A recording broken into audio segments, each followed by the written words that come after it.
ನಿಮ್ಮ ಬಿಸ್ನೆಸ್ ಯಾವುದೇ ಇರಲಿ ಅದನ್ನು ಪ್ರಚಾರ ಮಾಡಬೇಕಾದ್ರೆ ಸುಮನ್ ಟಿವಿಯಿಂದಲೇ ಸಾಧ್ಯ. ಕೂಡಲೇ ಸಂಪರ್ಕಿಸಿ. ಹಿಂದೂಸ್ತಾನ್ ಗೋಲ್ಡ್ ಕಂಪನಿ ಬೆಂಗಳೂರಿನ ಹೆಸರಾಂತ ಚಿನ್ನ ಖರೀದಿ ಮತ್ತು ಮಾರಾಟ ಮಾಡುವ ಕಂಪನಿಯಾಗಿದೆ. ಹಿಂದೂಸ್ತಾನ್ ಗೋಲ್ಡ್ ಕಂಪನಿನಲ್ಲಿ ಇಷ್ಟು ತನಕ ಬಂದಿರೋ ಕಸ್ಟಮರಲ್ಲಿ 100ಗೆ 100% ಸ್ಯಾಟಿಸ್ಫ್ಯಾಕ್ಷನ್ ಕಸ್ಟಮರ್ಸ್ ಇದ್ದಾರೆ. ಸ್ಪೋರ್ಟಿವ್ ಆಗಿ ತಗೊತೀವಿ, ನ್ಯಾಯಯುತವಾಗಿ ಕೆಲಸ ಮಾಡ್ತೀವಿ. ಇವತ್ತು ಹಿಂದೂಸ್ತಾನ್ ಗೋಲ್ಡ್ ಕಂಪನಿ ಕರ್ನಾಟಕದಾದ್ಯಂತ ಹೆಸರಾಗಿದೆ, ಆದರೆ ಅದರ ಹಿನ್ನೆಲೆ ಎಷ್ಟೋ ಜನರಿಗೆ ಗೊತ್ತಿಲ್ಲ. ನಾವು ಮೂಲತಃ ಚಿಕ್ಕಬಳ್ಳಾಪುರ ಜಿಲ್ಲೆ ರೈತರ ಕುಟುಂಬದಿಂದ ಬಂದಿರೋರು. 1999 ಜನವರಿ 9ನೇ ತಾರೀಕು CMM ಗ್ರೂಪ್ ಅಂತ ಒಂದು ರಿಯಲ್ ಎಸ್ಟೇಟ್ ಕಂಪನಿ ಸ್ಟಾರ್ಟ್ ಮಾಡಿದ್ವಿ. ಬೇಸಿಕಲಿ ನನ್ನ ಇನ್ವೆಸ್ಟ್ಮೆಂಟ್ 60 ರೂಪಾಯಿ, 100 ರೂಪಾಯಿ ಜೋಬಲ್ಲಿ ಇಟ್ಕೊಂಡು 1000 ಕೋಟಿ ಪ್ಲಾನಿಂಗ್ ಇರಬೇಕು. ದೃಷ್ಟಿಕೋನ ಒಂದೇ ಇರಬೇಕು, ದೇಶ ಕಟ್ಟಬೇಕು, ನಾಡು ಕಟ್ಟಬೇಕು. ನಮ್ಮತ್ತೆ ಯಾರು ಕೆಲಸ ಮಾಡ್ತಾರೋ ಒಳ್ಳೇದಾಗಲಿ ಅಂತ ಬಯಸ್ಕೊಂಡು ಮುಗಿದೋಯ್ತು. ನಿಮ್ಮ ಹಿಂದೂಸ್ತಾನ್ ಗೋಲ್ಡ್ ಕಂಪನಿಯ ಮುಂದಿನ ವಿಷನ್ ಏನು? ಇದಕ್ಕೆ 100ರಷ್ಟು ಮಾಡಬೇಕಂತ ಪ್ಲಾನಿಂಗ್ ಇದೆ. ರಾಷ್ಟ್ರೀಯ ಮಟ್ಟದಲ್ಲ, ಅಂತಾರಾಷ್ಟ್ರೀಯ ಮಟ್ಟದಲ್ಲಿ ವೆರಿ ಶಾರ್ಟ್ಲಿ ದುಬೈಗೆ ಸಹನೂ ಈ ಕಂಪನಿಯನ್ನು ವಿಸ್ತರಣೆ ಮಾಡೋದಕ್ಕೆ ಪ್ರಯತ್ನ ಪಟ್ಟಿದ್ದೀವಿ.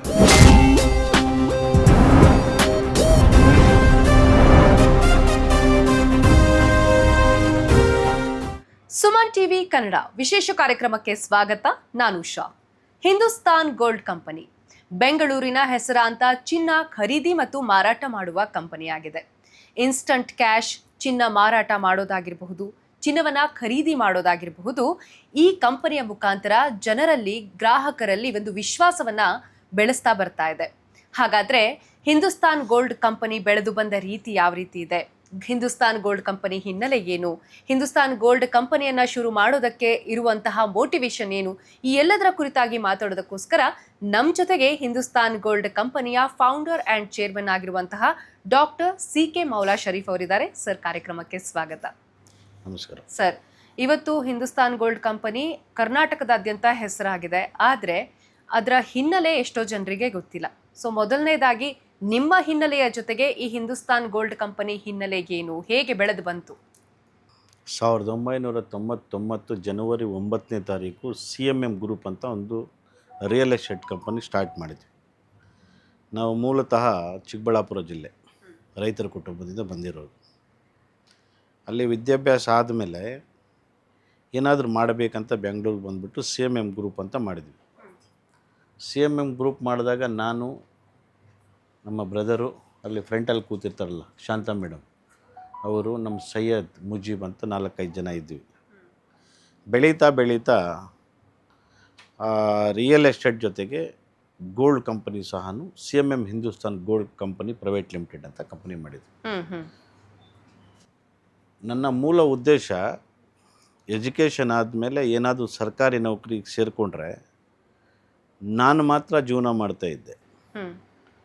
ನನ್ನ ಉದ್ದೇಶ ಏನಿತ್ತು ಅಂದರೆ, ನಾನೊಂದು 1000 ಜನರಿಗೆ ಕೆಲಸ ಕೊಡಬೇಕು, ಸಮಾಜಕ್ಕೆ ಏನಾದರೂ ಒಂದು ಮಾಡಬೇಕು ಅಂತ ನನ್ನ ಮೂಲ ಉದ್ದೇಶ ಇರುವುದರಿಂದ ನಾನು ಈ ಸಂಸ್ಥೆಯನ್ನು ಕಟ್ಟೋದಕ್ಕೆ ಪ್ರಯತ್ನ ಪಟ್ಟೆ. ಅದು ಆ ದೇವರ ಆಶೀರ್ವಾದದಿಂದ, ನಮ್ಮ ತಂದೆ ತಾಯಿ ಆಶೀರ್ವಾದದಿಂದ ಇವತ್ತು ಈ ಮಟ್ಟಕ್ಕೆ ಬಂದಿದೆ.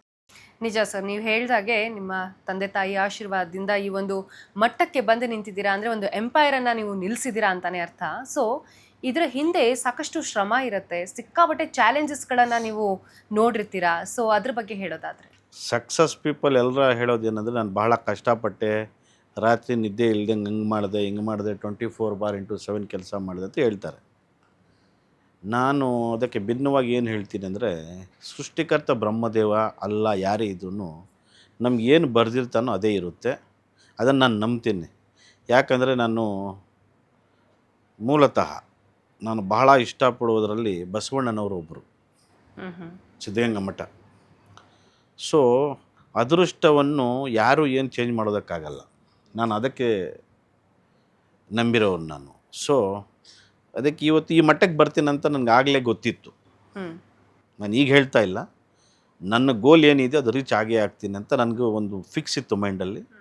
ಆ ಫಿಕ್ಸ್ ಅಂದರೆ ನನ್ನನ್ನು ನಾನು ನಂಬಿದ್ದೆ. ನನ್ನ ಮೇಲೆ ಸಂಪೂರ್ಣವಾಗಿ ನಾನು ನಂಬಿದ್ದೆ, ನಾನು ಸಾಧನೆ ಮಾಡ್ತೀನಿ ಅಂತ.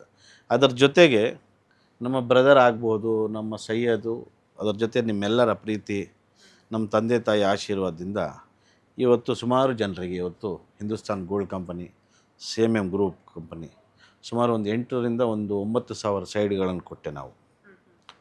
ಇವತ್ತು ನನ್ನ ಬಿಸ್ನೆಸ್ಸಲ್ಲಿ ಐ ಆಮ್ ರಿಯಲಿ ನಾನು ಹೇಳಬೇಕಂದ್ರೆ ನಾನು ಸಂತೃಪ್ತನಾಗಿದ್ದೀನಿ, ಸಕ್ಸಸ್ ಆಗಿದ್ದೀನಿ ಅಂತ ಹೇಳೋದಕ್ಕೆ ಇಷ್ಟಪಡ್ತೀನಿ.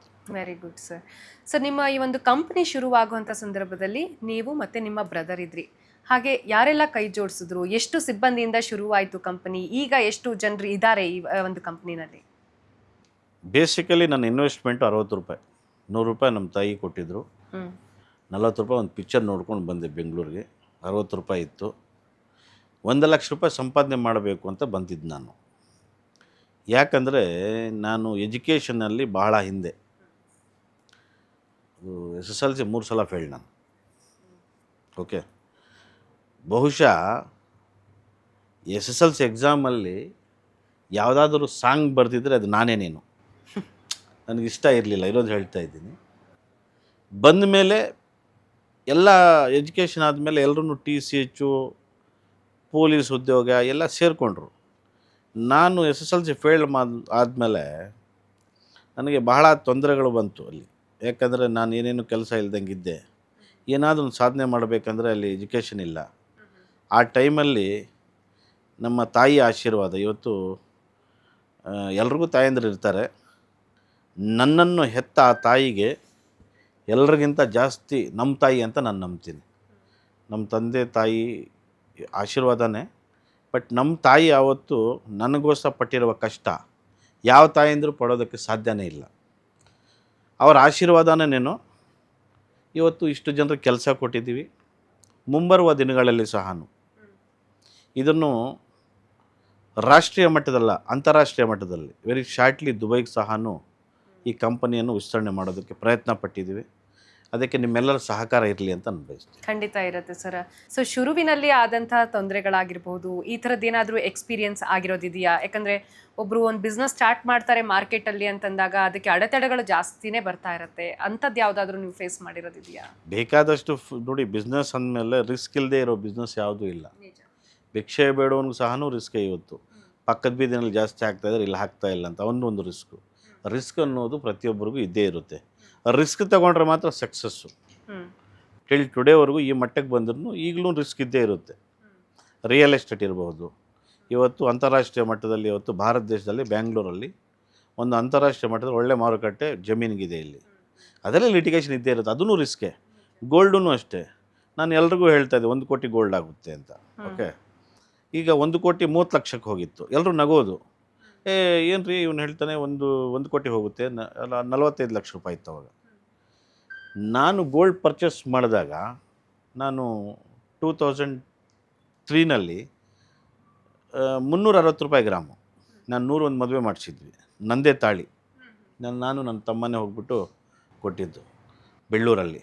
₹360 ಬಿಲ್ ಈಗಲೂ ಇದೆ. ಅಂದರೆ 3,60,000 ಇವತ್ತು 1,30,00,000 ಇವತ್ತು ಗೋಲ್ಡು. ಸೊ ಕಾಲ ಬದಲಾವಣೆ ಆಗಿದೆ, ಕೂಲಿ ರೇಟು ಜಾಸ್ತಿ ಆಗಿದೆ, ಜಮೀನು ರೇಟು ಜಾಸ್ತಿ ಆಗಿದೆ, ಎಕ್ಸ್ಪೆನ್ಸಸ್ಸು ಜಾಸ್ತಿ ಆಗಿದೆ. ಸೊ ಲೈಕ್ ದಟ್ ನಿಮ್ಗೆಲ್ರಿಗೂ ಗೊತ್ತೇ ಇದೆ. ಎಲ್ಲ ಜಾಸ್ತಿ ಆದಮೇಲೆ ಇದು ಗೋಲ್ಡು ಜಾಸ್ತಿ ಆಗಬೇಕಲ್ಲ. ಇವತ್ತು ಗೋಲ್ಡ್ ಜಾಸ್ತಿ ಆಯಿತು ಅಂತಾರೆ, ಕನ್ಸ್ಯೂಮರ್ ಕಡಿಮೆ ಆಗಿಲ್ಲ ಅಲ್ವೇ? ಒಂದು ಕಾಲದಲ್ಲಿ ಇದರಿಂದ ನಮ್ಮ ರಾಜಸ್ಥಾನಿಂದ ಮಾರ್ವಾಡಿಗಳು ಬರ್ತಾಯಿದ್ರು, ಖಾಲಿ ಚಂಪು ತೊಗೊಂಡು ಬರ್ತಾಯಿದ್ರು. 1 ವರ್ಷ ಇಲ್ಲೇ ಇದ್ದು ಫುಲ್ ಚಂಪು ತೊಗೊಂಡು ಹೋಗ್ತಾಯಿದ್ರು. ರೀಸನ್ ಏನಂದರೆ ನಮ್ಮದೇ ಗೋಲ್ಡು ಅವ್ರು ತೊಗೊಂಡು ಹೋಗ್ಬಿಟ್ಟು ಅಡ ಇಡ್ತಾಯಿದ್ವಿ. ₹1,00,000 ₹30,000 ₹40,000 ಕೊಡ್ತಾಯಿದ್ರು ಅವರು. ಓಕೆ, ಇನ್ನು ₹60,000 ₹70,000 ಅವ್ರ ಹತ್ರನೇ ಇರುತ್ತೆ. ಆ ₹70,000 1%ಗೆ ಅವ್ರ ಕಮ್ಯುನಿಟಿಯವ್ರಿಗೆ ಇಂಟ್ರೆಸ್ಟ್ ತೊಗೊತಾರೆ. ಅವರು 1,00,000 ತೊಗೊತಾರೆ, ನಿಮಗೆ ಕೊಟ್ಟಿರೋದು ₹30,000, ₹70,000 ಎಕ್ಸ್ಟ್ರಾ ಬರುತ್ತೆ. ಸೊ ಇದೇ ರೀತಿ ಮಾಡಿಕೊಂಡು ರೊಟೇಷನ್ ಮಾಡಿಕೊಂಡು ಹೋಗ್ತಾಯಿದ್ರು. ಆ ಕಾಲ ಬದಲಾಗಿದೆ. ಇವತ್ತು ಕರ್ನಾಟಕದಲ್ಲಿ ನಾವು ಸೌತ್ ಇಂಡಿಯನ್ಸ್ ಅಂತ ಏನು ಬೆಂಗಳೂರು ಅಂತೀವಿ ನಾವು, ಅದರಲ್ಲಿ ಬಹಳ ಬುದ್ಧಿವಂತರಾಗಿದ್ದೀವಿ. ಅದಕ್ಕೆ ಇಂಥ ಕಂಪ್ನಿಗಳು ಮಾಡೋದಕ್ಕೆ ಸಾಧ್ಯ ಆಯಿತು. ನಿಜ ಸರ್. ರಿಯಲ್ ಎಸ್ಟೇಟಿಂದ ನೀವು ಈ ಗೋಲ್ಡ್ ಕಂಪನಿ ಹೇಗೆ ಸರ್, ಆ ಪ್ರಯಾಣ ಹೇಗೆ ಸ್ವಿಚ್ ಆಗಿದ್ದು ಹೇಗೆ ಅಂತ? ಅಥವಾ ರಿಯಲ್ ಎಸ್ಟೇಟು ಇನ್ನೊಂದು ಸೈಡ್ ಪ್ಯಾರಲಲ್ಲಿ ಏನಾದರೂ ವರ್ಕ್ ಮಾಡ್ತಿದ್ದೀರಾ ಹೇಗೆ? ಇಲ್ಲ, ರಿಯಲ್ ಎಸ್ಟೇಟಲ್ಲಿ ಕೆಲವು ಜನರಿಗೆ ಮಾತ್ರ ಕೆಲಸ ಕೊಡೋದಕ್ಕಾಗುತ್ತೆ.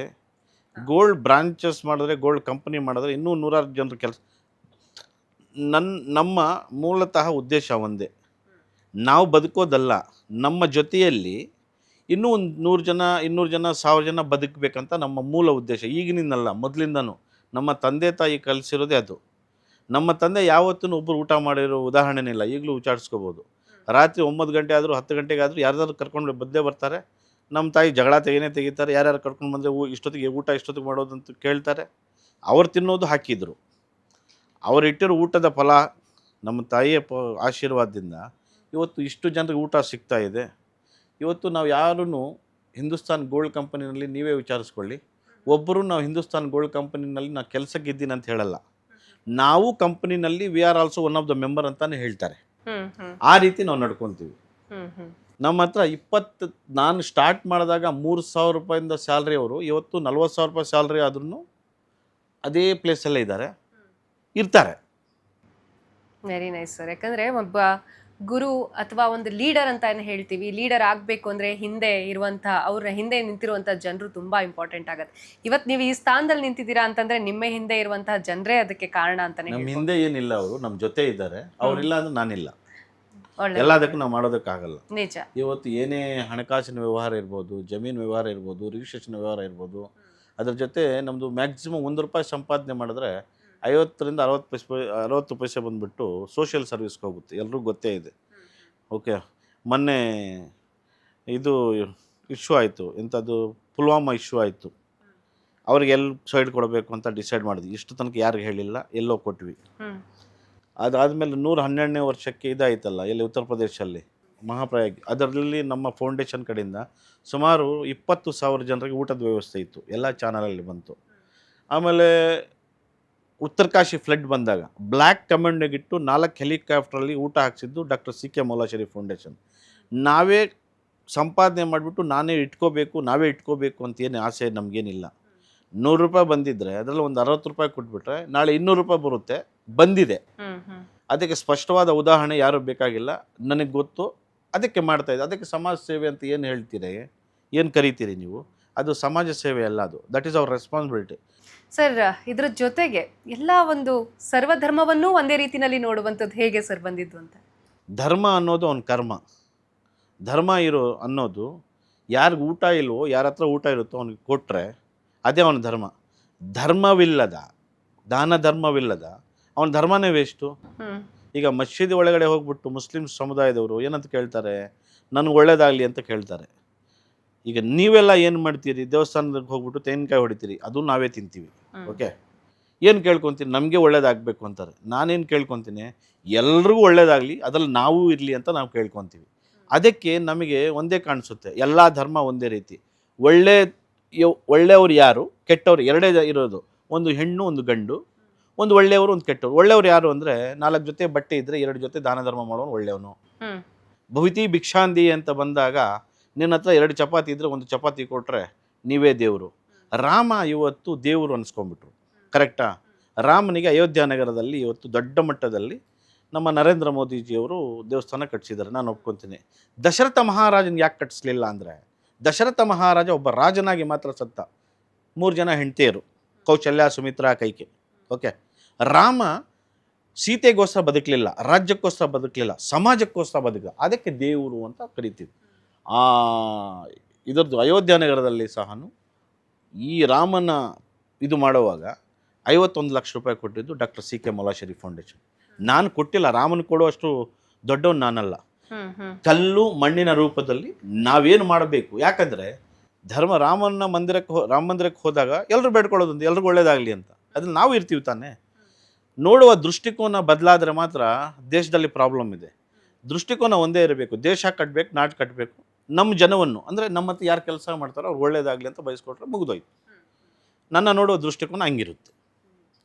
ಸರಿ ಸರ್, ನಾವು ಇನ್ನು ಹಿಂದೂಸ್ತಾನ್ ಗೋಲ್ಡ್ ಕಂಪನಿ ವಿಷಯಕ್ಕೆ ಬರೋದಾದ್ರೆ, ಈ ಒಂದು ಕಂಪನಿ ಶುರುವಾದಂಥ ಸಂದರ್ಭದಲ್ಲಿ ಒಂದು ವಿಷನ್ ಅನ್ನ ಇಟ್ಕೊಂಡು ಬಂದಿದ್ರಿ. ಸೊ ಇತ್ತೀಚಿನ ದಿನಗಳಲ್ಲಿ ತುಂಬಾ ಚಾಲೆಂಜಿಂಗ್ ಆಗಿರುವಂಥದ್ದು ಈಗ ಸಿಚುವೇಶನ್ ಮಾರ್ಕೆಟಲ್ಲಿ ಯಾವ್ದಾದ್ರೆ ತುಂಬ ಚಾಲೆಂಜಸ್ ಇರುತ್ತೆ. ಅದನ್ನ ಹೇಗೆ ಎದುರಿಸ್ತಾ ಇದ್ದೀರಾ, ಹೇಗೆ ಈ ದಿನ ಚೇಂಜ್ ಆಗ್ತಾ ಇರುವಂಥ ಸಿಚುವೇಶನ್ನ ಫೇಸ್ ಮಾಡ್ತಾ ಇದ್ದೀರಾ ಮಾರ್ಕೆಟ್ನಲ್ಲಿ ಅಂತ? ಚಾಲೆಂಜ್ ಅನ್ನೋದು ನಿಮ್ಮ ಮೇಲೆ ನೀವು ಹಾಕ್ಕೊಂಡ್ರೆ ಮಾತ್ರ ಚಾಲೆಂಜು. ಎಲ್ಲದಕ್ಕೂ ಸ್ಪೋರ್ಟಿವ್ ಆಗಿ ತಗೊಂಡ್ರೆ ಮುಗಿದೋಯ್ತು. ಯಾರ ಮೇಲೆ ನನಗೇನು ಚಾಲೆಂಜ್ ಏನಿಲ್ಲ. ನಮ್ಮ ಹತ್ರ 100 ಜನ ಕೆಲಸ ಮಾಡ್ತಾರೆ ಅಂದ್ಕೊಳ್ಳಿ, ಅದಕ್ಕೆ ಇನ್ನೂರು ತಗೊಂಡು ಹೋಗ್ಬೇಕಂದ್ರೆ ನಾನು ಕಷ್ಟಪಡಬೇಕು, ಕೆಲಸ ಕೊಡಬೇಕು, ಕೆಲಸ ಮಾಡಬೇಕು, ಪ್ರಾಪರ್ ವೇನಲ್ಲಿ ಕೆಲಸ ಮಾಡಿಬಿಟ್ರೆ ಮುಗಿದೋಯ್ತು. ಚಾಲೆಂಜ್ ಅನ್ನೋದು ಯಾವುದ್ರಲ್ಲಿಲ್ಲ ಹೇಳಿ. ಚಿಕ್ಕ ಮಗು ಆದಾಗ ಓದಬೇಕು ಅನ್ನೋ ಚಾಲೆಂಜು, ಕರೆಕ್ಟಾ? ಓದ್ಬಿಟ್ಟ ಮೇಲೆ ಕೆಲಸ ಸಿಗಲಿಲ್ಲ ಒಂದು ಚಾಲೆಂಜು, ಕೆಲಸ ಸಿಕ್ಬಿಟ್ಟ ಮೇಲೆ ಮದುವೆ ಆಗಲಿಲ್ಲ ಅಂತ ಚಾಲೆಂಜು, ಮದುವೆ ಆದಮೇಲೆ ಒಳ್ಳೆ ಹೆಂಡತಿ ಸಿಗಲಿಲ್ಲ ಅಂತ ಒಂದು ಚಾಲೆಂಜು, ಒಳ್ಳೆ ಹೆಂಡತಿ ಸಿಕ್ಕಿದ್ರು ಮಕ್ಕಳಿಗೆ ಆಗಲಿಲ್ಲ ಒಳ್ಳೆಯವರು ಅಂತ ಚಾಲೆಂಜು, ಮುದುಕರಾಗ್ಬಿಟ್ಟು ಸಾಯುವಾಗ ನಾನು ಯಾಕೆ ಸಾಯಬೇಕು ಅಂತ ಒಂದು ಚಾಲೆಂಜ್. ಲೈಫೇ ಒಂದು ಚಾಲೆಂಜ್ ಇದು. ಸೊ ಲೈಫನ್ನು ಚಾಲೆಂಜ್ ಆಗಲ್ಲ ತಗೋಬೇಕಾಗಿರೋದು. ನಿಮ್ಮ ಮನಸ್ಸಿನಲ್ಲಿ ಒಂದು ಗುರಿ ಇರಬೇಕು. ಯಾರು ಏನಾದರೂ ಅಂದ್ಕೊಳ್ಳಿ, ಯಾರು ಏನಾದರೂ ಬೈಕೊಳ್ಳಿ, ನಮ್ಗೆ ಗೊತ್ತಿಲ್ಲ, ನನಗೆ ನಾನೇ ಗೊತ್ತು, ನಾನೇನು ಮಾಡಬೇಕು ಅದು ಮಾಡ್ಕೊಂಡು ಹೋದರೆ ಮುಗಿದೋಯ್ತು. ಅದನ್ನು ಬೇರೆ ರೀತಿ ತೊಗೊಂಡು ಚಾಲೆಂಜಾಗಿ ತೊಗೊಂಡು ರಾತ್ರಿ ನಿದ್ದೆ ಇಲ್ದಂಗೆ ಶುಗರು BP ಬಂದು ನರಳಾಡಿ ಸಾಯೋದಕ್ಕಿಂತನೂ ಆರಾಮಾಗಿ ನಗ್ನಗ್ತಾ ಸತ್ರ ಒಳ್ಳೇದಲ್ವಾ? ಸೋಷಿಯಲ್ ರೆಸ್ಪಾನ್ಸಿಬಿಲಿಟಿ ಅನ್ನೋದು ತುಂಬ ಇಂಪಾರ್ಟೆಂಟ್ ಆಗುತ್ತೆ ಒಂದು ಸ್ಥಾನಕ್ಕೆ ಬಂದಮೇಲೆ. ಅದನ್ನು ನೀವು ತುಂಬ ಅಚ್ಚುಕಟ್ಟಾಗಿ ನಿರ್ವಹಿಸ್ತಾ ಇದ್ದೀರಾ. ಸಮಾಜಕ್ಕೆ ಒಂದು ನಿಮ್ಮ ಮುಖಾಂತರ ಆಗುವಂಥ ಸಹಾಯಗಳನ್ನು ಮಾಡೋದಾಗಿರ್ಬೋದು, ಅಥವಾ ಯಾವುದೇ ರೀತಿ ಜನರಿಗೆ ಏನಾದರೂ ತೊಂದರೆಗಳನ್ನು ಆದರೆ ಸ್ಪಂದಿಸುವಂಥದ್ದಾಗಿರ್ಬೋದು. ಇನ್ನು ಈ ಒಂದು ಕಂಪನಿಗೆ ಸಂಬಂಧಪಟ್ಟಂತೆ ನಾವು ಮಾತಾಡೋದಾದರೆ ಯಾವ ರೀತಿ ತಗೊಂಡು ಹೋಗ್ತೀರಾ ಇದನ್ನು ಅಂತ? ನೋಡಿ, ಯಾರಿಗೆ ಯಾರು ಸಹಾಯ ಮಾಡೋದು ಅವಶ್ಯಕತೆ ಇಲ್ಲ. ಸೃಷ್ಟಿಕರ್ತ ಬ್ರಹ್ಮದೇವನು ಅಲ್ಲ, ಒಂದು ಗೋಡೆ ಹೊಡೆದರೆ ಅದರಲ್ಲಿ ಚಿಕ್ಕ ಇರುವೆ ಕಾಣುತ್ತೆ, ಅದಕ್ಕೂ ಊಟ ಕೊಡ್ತಾನೆ. ಚಿಕ್ಕ ಮೀನಿಗೆ ಊಟ ಕೊಡ್ತಾನೆ. ಪ್ರಪಂಚದಲ್ಲಿ ವಿಶ್ವದಲ್ಲಿ ದೊಡ್ಡ ಪ್ರಾಣಿ ಅಮೀಬಾ, ಗೊತ್ತಾ? ಅದಕ್ಕೂ ಊಟ ಕೊಡ್ತಾನೆ. ಆನೆಗೂ ಊಟ ಕೊಡ್ತಾನೆ. ಯಾರ್ಯಾರು ಏನು ಕೊಡಬೇಕು ಅವನಂತ ಡಿಸೈಡ್ ಮಾಡಿರ್ತಾನೆ. ನಮಗೇನು ಮಾಡ್ತಾನೆ, ಪೋಸ್ಟ್ ಮ್ಯಾನ್ ರೀತಿ ಬಡಿಸ್ಕೊತಾನೆ. ಸೆಂಟ್ರಲ್ ಗೌರ್ಮೆಂಟಿಂದ ಒಂದು ಪೋಸ್ಟ್ ಕಾರ್ಡ್ ಬರುತ್ತೆ, ಒಂದು DD ಬರುತ್ತೆ ನಿಮ್ಮ ಹೆಸರು ಕೊಡೋದಕ್ಕೆ. ನಿಮ್ಮ ಹೆಸರಿಗೆ ಏನಿದೆಯೋ ಕೊಟ್ಬಿಟ್ರೆ ನಮಗೆ ಕೇಂದ್ರ ಸರ್ಕಾರದಿಂದ ನಮ್ಮ ಸ್ಯಾಲ್ರಿ ಹೆಂಗೆ ಬರುತ್ತೋ ನಾವು ಮಾಡೋರು ಒಳ್ಳೆ ಕೆಲಸಕ್ಕೆ ಆ ದೇವರು ಎಲ್ಲೋ ಒಂದು ಜಾಗದಲ್ಲಿ ಕೊಟ್ಟೆ ಕೊಡ್ತಾನೆ. ಅದರಲ್ಲಿ ಎರಡು ಮಾತು ಏನಿಲ್ಲ. ಇದು ನಾವು ಮಾಡ್ತಾ ಇದ್ದೀವಿ, ನಮ್ಮಿಂದನೇ ಇವ್ರು ಜೀವನ ಮಾಡ್ತಾ ಇದ್ದಾರೆ ಅಂದರೆ ನಮ್ಮಷ್ಟು ಮೂರ್ಖರು ಬೇರೆ ಯಾರೂ ಇಲ್ಲ. ಅಲ್ಲ, ಅದು ಒಂದು ಮಾಡೋದಕ್ಕೂ ಒಂದು ಸಹಾಯ ಮಾಡೋದಕ್ಕೂ ಒಂದು ಮನಸ್ಸು ಅನ್ನೋದು ಬೇಕು ಸರ್. ಯಾಕಂದ್ರೆ ಎಲ್ಲರ ಹತ್ರನೂ ಇರುತ್ತೆ. ದರಿದ್ರದವನು ಬಚ್ಚಿಟ್ಕೊತಾನೆ. ಅವನಿಗೆ ದರಿದ್ರ ಬಂದಿರುತ್ತೆ. ನಾನು ಕೊಟ್ಬಿಟ್ರೆ ನಾನು ಏನೇನು ಸಂಪಾದನೆ ಮಾಡೋಕ್ಕಾಗಲ್ಲ. ಅದೃಷ್ಟವಂತನು ಹಂಚ್ತಾನೆ. ಅವ್ನಿಗೆ ಅದೃಷ್ಟವಂತ ನನಗೆ ಬರುತ್ತೆ ಬಿಡಪ್ಪ ಅಂತ. ಈ ಕೈಯಿಂದ ಕೊಟ್ಟರೆ, ಎಡಗೈಯಿಂದ ಕೊಟ್ಟರೆ, ಬಲಗೈಯಲ್ಲಿ ಯಾವಾಗ ಕೊಡಬೇಕು ಎಲ್ರಿಗೂ ಗೊತ್ತೇ ಇದೆ. ದೇವ್ರು ಕೊಟ್ಟೇ ಕೊಡ್ತಾನೆ. ಅರ್ಥ ಆಯ್ತಾ? ಈಗ ನನ್ನ ಜೊತೆಯಲ್ಲಿ ಬೇಕಾದಷ್ಟು ಜನ ಬೆಳೆದಿದ್ದರು. ಇವತ್ತು ಕುರಿ ಕತ್ತೆ ಮೇಯಿಸೋರು ಇದ್ದಾರೆ, ನಾನು ನೋಡಿದ್ದೀನಿ. ನಾನು ಹೋದಾಗೆಲ್ಲ ದುಡ್ಡು ಕೊಡ್ತೀನಿ. ಅವ್ನು ನನಗಿಂತ ಬುದ್ಧಿವಂತ, ನನಗಿಂತ ಫಸ್ಟ್ SSLC ಪಾಸ್ ಆದ. ಬಟ್ ಅವ್ನು ಕುರಿನೇ ಮೇಯಿಸ್ತಾ ಇದ್ದಾನೆ. ನಾನು 3 ಸಲ ಡುಮ್ಕಿ ಹೊಡೆದೆ, ಬಂದೆ. ಏನಾದೆ ಸರ್? ಕರೆಕ್ಟಾಗಿ ಚೆನ್ನಾಗಿದ್ದೀನಲ್ಲ. ನಾಳೆನೂ ಅಷ್ಟೇ, ಸರ್ವರಿಗೂ ಸಮಪಾಲು, ಸರ್ವರಿಗೂ ಸಮಬಾಳು ಅಂದಾಗ ನಮಗೂ ಒಳ್ಳೆ ಭಾಗನೇ ಸಿಗುತ್ತೆ. ಸರ್ವರು ಸರ್ವನಾಶ ಅಂದರೆ ನಾವೇ ಫಸ್ಟ್ ನಾಶ ಆಗೋದು. ನಿಮ್ಮ ಈ ಬಿಸ್ನೆಸ್ ಇದರಲ್ಲಿ ಹಿಂದೂಸ್ತಾನ್ ಗೋಲ್ಡ್ ಕಂಪ್ನಿಯಲ್ಲಿ ಮತ್ತೆ ಹೇಳಿದ್ರೆ ನೀವು ಅವಾಗಲೇ ನಾವು ಒಂದು ಫೌಂಡೇಶನನ್ನು ಮಾಡ್ಕೊಂಡಿದ್ದೀವಿ, ಆ ಥರದ್ದು ಮತ್ತೆ ಬೇರೆ ಬೇರೆ ಯಾವ ಕಾರ್ಯಗಳು ಮಾಡ್ತಾ ಇದ್ದೀವಿ? Doctor CK Maula Sharif foundation ವತಿಯಿಂದ. CK ಅಂದರೆ ನಮ್ಮ ತಂದೆ ತಾಯಿ ಹೆಸರು. C ಅಂದರೆ ಚಿಕ್ಕ ಮಹಬೂಬ್ ಸಾಬಿ, K ಅಂದರೆ ಕಾಸೂಬಿ. ಅವರ ನಮ್ಮ ತಂದೆ ತಾಯಿ ಆಶೀರ್ವಾದದಿಂದ ಅದಕ್ಕೆ ನಾನು CK ಅಂತ ಇಟ್ಟಿರೋದು. ನಮ್ಮ ತಂದೆ ತಾಯಿ ನನ್ನ ಫೌಂಡೇಶನ್ ವತಿಯಿಂದ ಪ್ರತಿ ವರ್ಷನೂ ಮಾಸ್ ಮ್ಯಾರೇಜಸ್ ಎಲ್ಲ ಮಾಡ್ತಾಯಿದ್ವಿ. ಸ್ಕಾಲರ್ಶಿಪ್ ಕೊಡೋದಿರಲಿ, ನಮ್ಮ ಕೈಲಾಗಿರೋದು ಏನೇ ಇದ್ರೂ ಡೆಫಿನೆಟಾಗಿ ಮಾಡ್ಕೊಂಡು ಬಂದಿದ್ದೀವಿ. ಮುಂದೆ ಸಹ ಮಾಡೋದಕ್ಕೆ ಶತಪ್ರಯತ್ನ ಪಡ್ತೀವಿ. ಸರ್, ನೀವು ಒಂದು ಈ ಪೊಸಿಷನಲ್ಲಿದ್ದು ಒಬ್ಬ ನಾಯಕನಾಗಿ ಗುರುತಿಸ್ಕೊಂಡಿದ್ದೀರಾ. ಈಗ ಉದ್ಯಮಕ್ಕೆ ಕಾಲಿಡ್ತಾ ಇರುವಂತಹವರಿಗೆ ಏನು ಒಂದು ಕಿವಿ ಮಾತು ಹೇಳ್ತೀರಾ? ಸರ್ಕಾರಿ ನೌಕರಿಗೆ ನಮ್ಮ ವಿದ್ಯೆ ಮಾತ್ರ ಸಾಕಾಗಲ್ಲ. ವಿದ್ಯೆ ಅನ್ನೋದು ಸರ್ಕಾರಿ ನೌಕರಿಗೆಲ್ಲ. ವಿದ್ಯೆ, ಬುದ್ಧಿ, ಜ್ಞಾನ, ಮಾನ, ಸನ್ಮಾನ, ವಿದ್ಯೆ ಪಡಿಬೇಕು. ಸರ್ಕಾರಿ ಹಿರಿಯ ಪ್ರಾಥಮಿಕ ಪಾಠಶಾಲೆಯಲ್ಲಿ ಯಾರ್ಯಾರು ಓದಿದ್ರು ಇವತ್ತು ನೋಬೆಲ್ ಪ್ರಶಸ್ತಿ ತೊಗೊಂಡಿದ್ದಾರೆ, ಗೊತ್ತಾ ನಿಮಗೆ? ಇವತ್ತು ಹೈಫೈ ಸ್ಕೂಲಲ್ಲಿ ಓದ್ತಾ ಇದ್ದಾರಲ್ಲ, ಬರೀ ಇಂಗ್ಲೀಷ್ ಬ್ರಿಟಿಷ್ ಅವ್ರು ಬಿಟ್ಟೋಗಿದಾರಲ್ಲ, ಆ ಇಂಗ್ಲೀಷ್ ಭಾಷೆಗೆ ಬಹಳ ಪ್ರಾಧಾನ್ಯತೆ ಇದೀಗ. ನಾನು ಈಗಲೇ ಏನು ಹೇಳ್ತೀನಿ, ನಿಮ್ಮ ವಿದ್ಯೆ ಅನ್ನೋದು ನಿಮ್ಮ ಬುದ್ಧಿಗೆ ಬರಲಿ, ಜ್ಞಾನಕ್ಕೆ ಬರಲಿ, ಮಾನಕ್ಕೆ ಬರಲಿ, ಸನ್ಮಾನಕ್ಕೆ ಬರಲಿ. ನಿಮ್ಮ ಜೀವನ ನೀವು ಮಾಡಿಕೊಂಡು ಸರ್ಕಾರಿ ಉದ್ಯೋಗದಲ್ಲಿ ಸೇರ್ಕೊಂಡ್ಬಿಟ್ಟು, ಬಹಳ ಜನ ಹೇಳ್ತಾರೆ ನನಗೆ, ಯುವಕರು, ನಾನು ಡಿಗ್ರಿ ಮಾಡಿದೆ, ನನಗೆ ಸರ್ಕಾರಿ ನೌಕರಿ ಸಿಗಲಿಲ್ಲ ಅಂತ. ಸರ್ಕಾರ ಎಲ್ರಿಗೂ ಉದ್ಯೋಗ ಕೊಡೋದಕ್ಕಾಗಲ್ಲ. ಚೈನಾ ಇವತ್ತು ಇಂಟರ್ನ್ಯಾಷನಲ್ ಲೆವೆಲಲ್ಲಿ ಮಾರ್ಕೆಟಲ್ಲಿ ಯಾಕೆ ಮುಂದೆ ಬಂದಿದೆ ಅಂದರೆ, ಆ ದೇಶಕ್ಕೆ ಪ್ರೀತಿ ಮಾಡ್ತಾರೆ ಅವರು. ದೇಶ ಉದ್ಧಾರ ಆಗ್ಬೇಕಂತಾರೆ, ಪ್ರತಿಯೊಬ್ಬರು ಕೆಲಸ ಮಾಡ್ತಾರೆ. ನಮ್ಮ ದೇಶದಲ್ಲೆಲ್ಲ SSLC ಪಾಸ್ ಆಗಿಬಿಟ್ಟು PUC ಪಾಸ್ ಆದಮೇಲೆ ಏನಾದರೂ ಒಂದು ಡಿಗ್ರಿ ಮಾಡಿಕೊಂಡ್ರೆ ಸರ್ಕಾರಿ ನೌಕರಿಗೆ ಮಾತ್ರ ಸೀಮಿತ ಆಗ್ತಾರೆ. ನೀವು ಯಾಕೆ ಬಿಸ್ನೆಸ್ ಕಡೆ ಬರಬಾರ್ದು ಅಂತ ನಾನು ಕೇಳ್ತೀನಿ ನಿಮಗೆ. ನೀವೆಲ್ಲ ಬಿಸ್ನೆಸ್ ಮಾಡಿದ್ರೆ 100 ಜನಕ್ಕೆ ಕೆಲಸ ಕೊಡ್ಬೋದು. 100 ಜನರಿಂದ 1,000 ಜನ ಬದುಕ್ತಾರೆ. ಸೊ ಈ ರೀತಿ ಆದಾಗ ಭಾರತ ದೇಶದಲ್ಲಿ ಅಂತಾರಾಷ್ಟ್ರೀಯ ಮಟ್ಟದಲ್ಲಿ ಭಾರತಕ್ಕೆ ತನ್ನದೇ ಆದಂತಹ ಒಂದು ಕೆಪಾಸಿಟಿ ಇದೆ ಇವತ್ತು. 1947 ಆಗಸ್ಟ್ 15 ಏನು ಈ ದೇಶಕ್ಕೆ ಸ್ವತಂತ್ರ ಬಂತು, ಡಾಲರು ಪೌಂಡು ಎಲ್ಲ ಒಂದೇ ಇತ್ತು.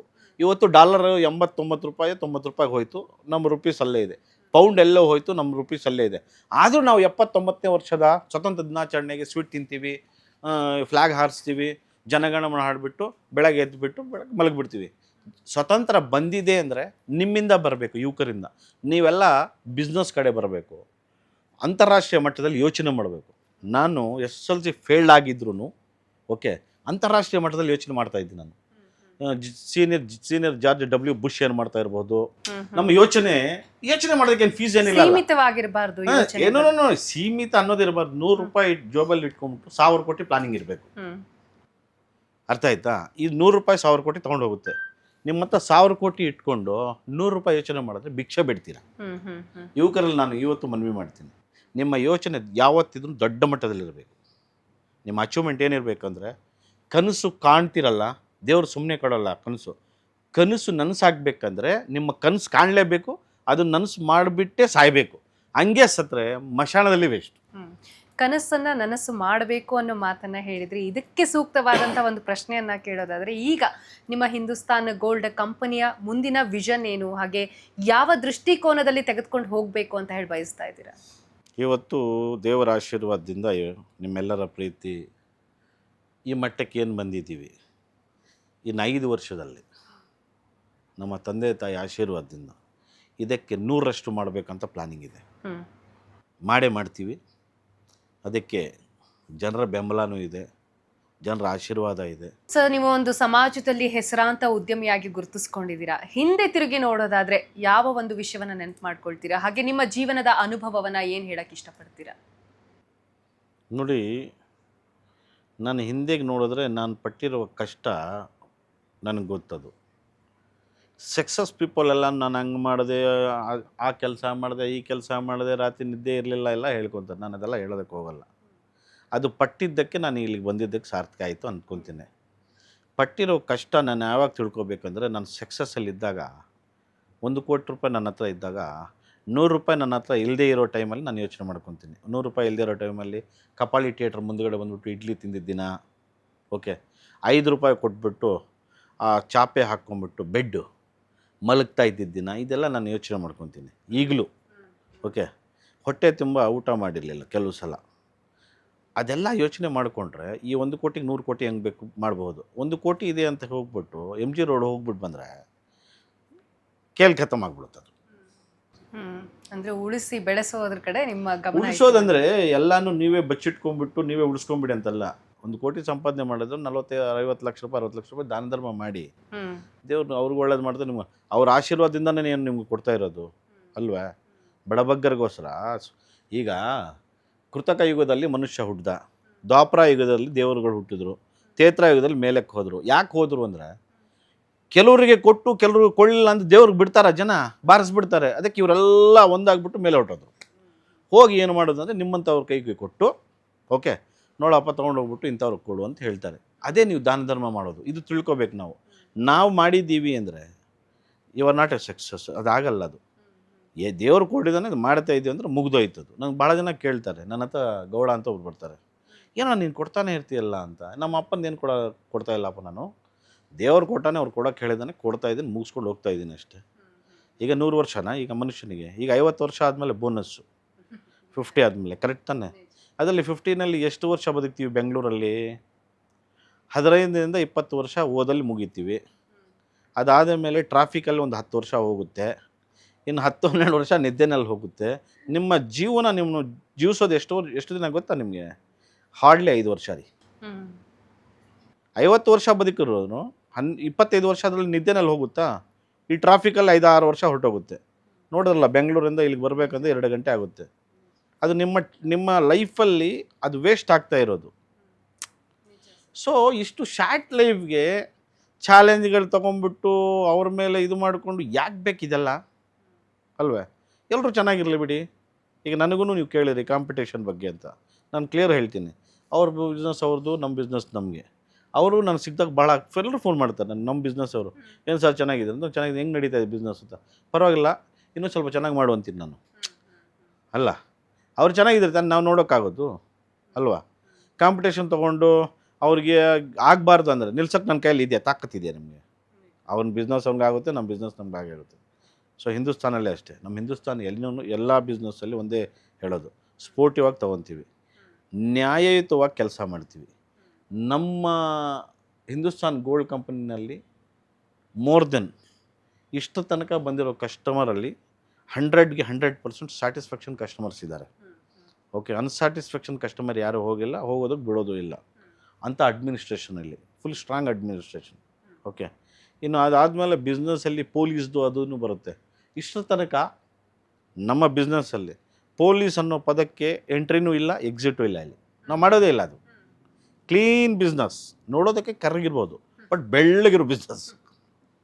ಸೊ ನಿಮ್ಮ ಮುಂಬರುವ ದಿನಗಳಲ್ಲಿ ಈ ಹಿಂದೂಸ್ತಾನ್ ಗೋಲ್ಡ್ ಕಂಪನಿಯಿಂದ ಬೇರೆ ಏನಾದರೂ ಯೋಜನೆಗಳನ್ನು ಹಮ್ಮಿಕೊಳ್ಳುವಂಥದ್ದು ಏನಾದರೂ ಸಾಧ್ಯತೆಗಳಿದೆಯಾ? ಈಗ ನೆಕ್ಸ್ಟ್ ದುಬೈಯಲ್ಲಿ ಕಂಪನಿ ಲಾಂಚ್ ಆಗ್ತಾ ಇದೆ. ವೆರಿ ಶಾರ್ಟ್ಲಿ ಮಾರ್ಚ್ ಇಲ್ಲ ಏಪ್ರಿಲಿಂದ ಎರಡು ಶೋರೂಮ್ ಲಾಂಚ್ ಮಾಡ್ತೀವಿ. ಓಕೆ, ಪ್ಯೂರ್ ದುಬೈನಲ್ಲಿ ಏನು ರೇಟಲ್ಲಿ ಕೊಡ್ತಾರೋ ಅದೇ ರೀತಿ ಕರ್ನಾಟಕದ ಹೆಣ್ಣು ಮಕ್ಕಳಿಗೆ ಓಕೆ ಮಿಷನ್ ಕಟ್ಟಿಂಗಲ್ಲಿ ಕೊಡಬೇಕು ಅಂತ ನನ್ನ ಆಸೆ ಇದೆ. ಎಲ್ಲರ ಮನೆಯಲ್ಲಿ ಬಂಗಾರ ಹಾಕ್ಕೋಬೇಕು, ಹೆಣ್ಣು ಮಕ್ಕಳು ಒಳ್ಳೆಯದಾಗಬೇಕು. ಸರ್, ನಿಮ್ಮ ಕರಿಯರ್ ಬಗ್ಗೆ ನೀವು ಹೇಳ್ತಾ ಇದ್ರಿ, ಫಸ್ಟು ರಿಯಲ್ ಎಸ್ಟೇಟು, ಆ ನಂತರ ಗೋಲ್ಡ್ ಕಂಪನಿ, ಈಗ ನೀವು ಅಡ್ವೊಕೇಟ್. ಹೇಗೆ ಬ್ಯಾಲೆನ್ಸ್ ಮಾಡ್ತೀರಾ ಸರ್ ಇವನ್ನೆಲ್ಲ? ಇದು ಅಡ್ವೊಕೇಟ್ ಅನ್ನೋದು ನಾನು 2023ನಲ್ಲಿ ಎನ್ರೋಲ್ಮೆಂಟ್ ಆದ. ಇದು ನಮ್ಮ ತಾಯಿ ಆಸೆ, ಇದು ನನ್ನ ಮಗನಿಗೆ ಅಡ್ವೊಕೇಟ್ ಥರ ನೋಡಬೇಕು ಅಂತ. 2022ನಲ್ಲಿ ಯಾರಿಗೋ ಒಂದು ಸುಪ್ರೀಂ ಕೋರ್ಟಲ್ಲಿ ಒಂದು ಶೂಟಿ ಹಾಕಿದ್ದೆ ನಾನು. ಬಡ್ಜೆಟ್ ಬಹಳ ಕಡಿಮೆ, 694 ಕೋಟಿ. ಗೊತ್ತಿದೆಯೋ ಗೊತ್ತಿಲ್ದಂಗೆ ಆಗಿಬಿಟ್ಟೆ. ಅಫಿಡಿಯೋಟು ಕೊಟ್ಟೆ. ಅವ್ರು ನನ್ನ ಕಡೆಯಿಂದ ಒಂದು ಚೆಕ್ ಕೊಡಿಸಿದ್ರು. ನಾನು ಕೊಟ್ಟಿದ್ದು 4 ಜನರಿಗೆ ಬಡಬಗ್ಗರು ಒಳ್ಳೇದಾಗಲಿ ಅಂತ. 3 ತಿಂಗಳಾಯಿತು, ಚೆಕ್ ಬೌನ್ಸ್ ಆಯ್ತದು. ನನಗೆ ಗೊತ್ತಿಲ್ಲ. ನನಗೆ ಒಂದು ಇದು ಬಂತು, ಇನ್ವಿಟೇಷನ್, ಲಗ್ನ ಪತ್ರಿಕೆ, ಬನ್ನಿ ತಾವು ಕೋರ್ಟ್ ಆಫ್ ಕಂಟೆಂಪ್ಟ್ ಮಾಡಿದ್ರು ನಮ್ಮ ಮೇಲೆ ಸುಪ್ರೀಂ ಕೋರ್ಟಲ್ಲಿ. ಈಗ ದೇಶದ ಸರ್ವೋಚ್ಚ ನ್ಯಾಯಾಲಯ ಬಂದಿರೋದು ಬಂದ್ಬಿಟ್ಟು ಸುಪ್ರೀಂ ಕೋರ್ಟ್. ಉಚ್ಚ ನ್ಯಾಯಾಲಯ ಇದ್ದರೆ ಸುಪ್ರೀಂ ಕೋರ್ಟ್ ಹೋಗ್ತಾ ಇದ್ದೆ. ಅಲ್ಲಿ ಹೋದರೆ ಕೋರ್ಟ್ ಆಫ್ ಕಂಟೆಂಪ್ಟಲ್ಲಿ ನನ್ನ ಮೇಲೆ ಕೇಸ್ ಮಾಡಿದ್ರು.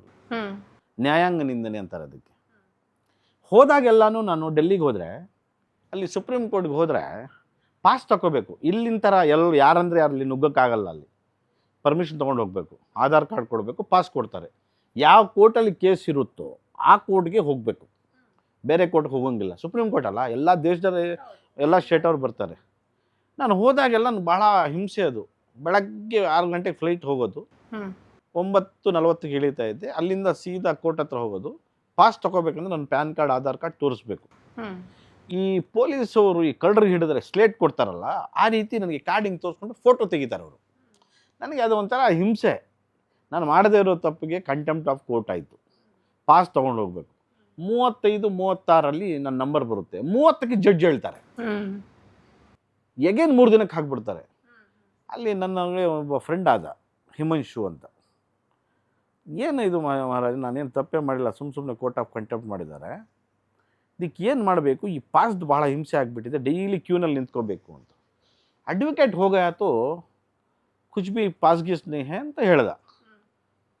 ಬುಕ್ ತೊಗೊಂಡೆ, ಓದಿದೆ, ಎಕ್ಸಾಮ್ ಬರೆದೆ, ಪಾಸ್ ಆದೆ, ಎನ್ರೋಲ್ಮೆಂಟ್ ಆಯಿತು, all India Bar Council exam ಆಯಿತು, ಸರ್ಟಿಫಿಕೇಟು ಬಂತು, ಅಡ್ವೊಕೇಟು ಆದೆ. ಸುಪ್ರೀಂ ಕೋರ್ಟಲ್ಲಿ 9 ಕೇಸ್ ಇದೆ, ನಾನೇ ನೋಡ್ತಾ ಇದ್ದೀನಿ, ಬೇರೆಯವ್ರದ್ದು, ನಂದಲ್ಲ. ಓಕೆ, ಮತ್ತು ಈಗ 8 ಜನ ಜೂನಿಯರ್ಸ್ ಇದ್ದಾರೆ. ಹಿಂದೂಸ್ತಾನ್ ಲಾ ಫರ್ಮ್ ಅಂತ ಮಾಡಿದ್ದೀನಿ. ನಮ್ಮ ತಾಯಿ ಆಸೆನೂ ಪೂರೈಸ್ಬಿಟ್ವಿ, ನಾವೂ ಆಗಿಬಿಟ್ವಿ. ಸೊ ವೀಕ್ಷಕರೇ, ಇವಾಗ ನಮ್ಮ ಜೊತೆಗೆ ಹಿಂದೂಸ್ತಾನ್ ಗೋಲ್ಡ್ ಕಂಪನಿಯ ಡೈರೆಕ್ಟರ್ ಆಗಿರುವ ಸೈಯದ್ ಅವರಿದ್ದಾರೆ. ಸೈಯದ್ ಅವರೇ, ಕಾರ್ಯಕ್ರಮಕ್ಕೆ ಸ್ವಾಗತ. ಸೈಯದ್ ಅವರೇ, ಸುಮಾರು ಯಾವಾಗಿಂದ ನೀವು ಹಿಂದೂಸ್ತಾನ್ ಗೋಲ್ಡ್ ಕಂಪನಿನಲ್ಲಿ ಡೈರೆಕ್ಟರ್ ಆಗಿ ಕಾರ್ಯನಿರ್ವಹಿಸ್ತಾ ಇದ್ದೀರಾ? ಹಾಗೆ ಈ ಕಂಪನಿ ಬಗ್ಗೆ ಏನು ಹೇಳ್ತೀರಾ? ಮೇಡಮ್, ನಾವು ಸುಮಾರು 2010ಇಂದ I am with the company. ನಾನು ಕಂಪನಿ ಡೈರೆಕ್ಟರ್ ಆಗಿ ಕೆಲಸ ಮಾಡಿದ್ದೀನಿ ಫ್ರಮ್ ಲಾಸ್ಟ್ 6 ಇಯರ್ಸ್, 6.5 ಇಯರ್. ಅದಕ್ಕೆ ಬಿಫೋರ್ ಆ್ಯಸ್ ಎ ಎಂಪ್ಲಾಯಿನೂ ಮಾಡಿದ್ದೀನಿ. From the bottom of the organisation ನಾವು ಜೊತೆಯಾಗಿ ನಡ್ಕೊಂಡು ಇಷ್ಟು ದೂರ ಬಂದಿದ್ದೀವಿ. ನಾವು the success what we are going to be seeing, this what the empire we establish another 10 ಇಯರ್ಸಲ್ಲಿ for our what to think our organization should be into international level. That is what we are going to be thinking. ನಿಮ್ಮ ಮಾವ ಆಗಿರುವಂತಹ ಮೌಲಾ ಶರೀಫ್ ಅವರು ತುಂಬ ವಿಷನನ್ನು ಇಟ್ಕೊಂಡಿರೋ ವ್ಯಕ್ತಿ ಮುಂದಿನ ದಿನಗಳಲ್ಲಿ.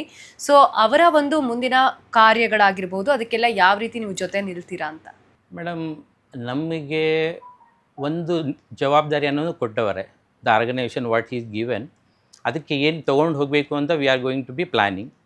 And coming to his vision, he is having vision in to like political ಇರಲಿ, social activities ಇರಲಿ, ಆ್ಯಸ್ ಎ ಲಾಯರ್ ಆಗಿ what he surviving in the market, that is a different part of his life.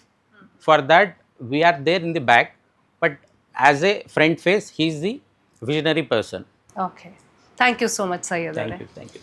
So ನೋಡಿದ್ರಲ್ಲ ವೀಕ್ಷಕರೇ, Hindustan gold ಕಂಪನಿಯ founder ಹಾಗೂ chairman ಆಗಿರುವಂತಹ ಸಿ.ಕೆ. ಮೌಲಾ ಶರೀಫ್ ಅವ್ರ ಜೊತೆಗೆ ಮಾತಾಡಿದ್ವಿ. ಒಂದು ಕಂಪನಿ ಹುಟ್ಟಿನ ಹಿಂದೆ ಯಾವ ರೀತಿಯಾದ ಚಾಲೆಂಜ್ಗಳನ್ನು ಅವರು ಫೇಸ್ ಮಾಡಿದ್ರು, ಹಾಗೆ ಈಗ ಯಾವ ರೀತಿ ಕಂಪನಿ ಒಂದು ಮಟ್ಟದಲ್ಲಿ ಬಂದು ನಿಂತಿದೆ, ಮುಂದೆ ಯಾವ ರೀತಿ ಯೋಜನೆಗಳನ್ನು ರೂಪಿಸ್ಕೊಂಡಿದೆ, ಜನರಿಗೆ ಕೆಲಸವನ್ನ ನೀಡೋ ನಿಟ್ಟಿನಲ್ಲಿ ಯಾವ ರೀತಿ ಕಾರ್ಯ ನಿರ್ವಹಿಸ್ತಾ ಇದೆ ಹಿಂದೂಸ್ತಾನ್ ಗೋಲ್ಡ್ ಕಂಪನಿ ಅನ್ನೋ ಬಗ್ಗೆ ಸಾಕಷ್ಟು ಮಾಹಿತಿಯನ್ನು ತಿಳಿಸ್ಕೊಟ್ಟಿದ್ದಾರೆ.